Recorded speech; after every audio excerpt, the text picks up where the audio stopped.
আসসালামু আলাইকুম। আমি আবার আপনাদের সামনে হাজির হলাম আরেকটা এপিসোড নিয়ে। তো এখানে মাঝে মাঝে আমরা যে সমস্ত রুগীগুলো আমাদের কাছে লাইপোসাকশন করায় পেটে বা অন্যান্য জায়গায়, তারা আবার কিছুদিন পর হয়তো আসলো, এসে তারা বলল যে আমার তো আবার ফ্যাট জমছে, কারণটা কি?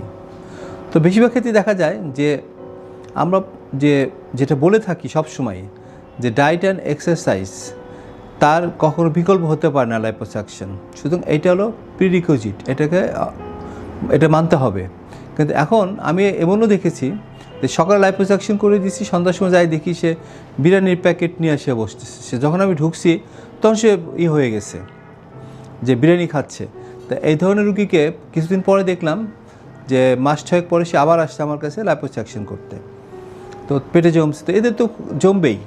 সেই ক্ষেত্রে আমি করি নাই ঠিকই, কিন্তু সে দেখলাম অন্য একজনের কাছে জায়গার থেকে লাইপোসাকশন করায় আসছে।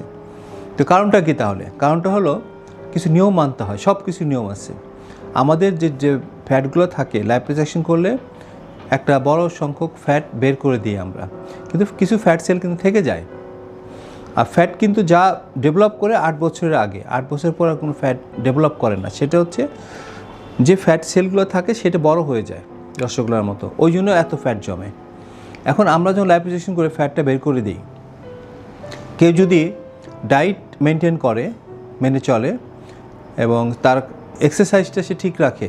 এক্সারসাইজ বলতে কিন্তু আমরা এটা মিন করি না যে সে জিমে যাবে, হ্যাভি এক্সারসাইজ করবে, এগুলো কিছু না।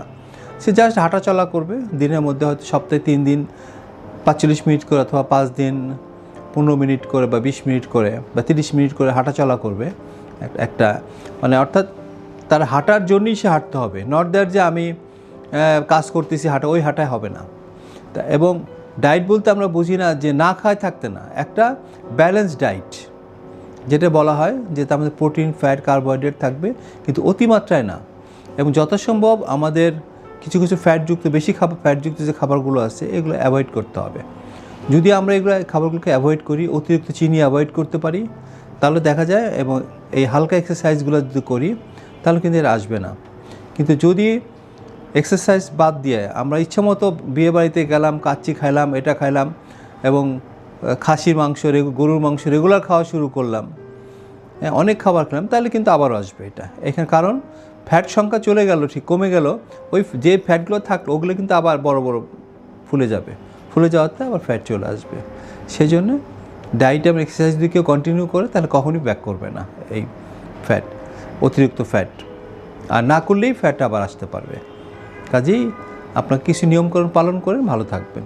আপনাদের স্বাস্থ্য বিষয়ে সচেতন করার জন্যই আমাদের এই আয়োজন। তাই প্রতিনিয়ত স্বাস্থ্য বিষয়ে বিভিন্ন টিপস পেতে আমাদের চ্যানেলটি সাবস্ক্রাইব করুন এবং বেশি বেশি লাইক ও শেয়ারের মাধ্যমে সবাইকে আমাদের সঙ্গে সংযুক্ত হবার সুযোগ করে দিন।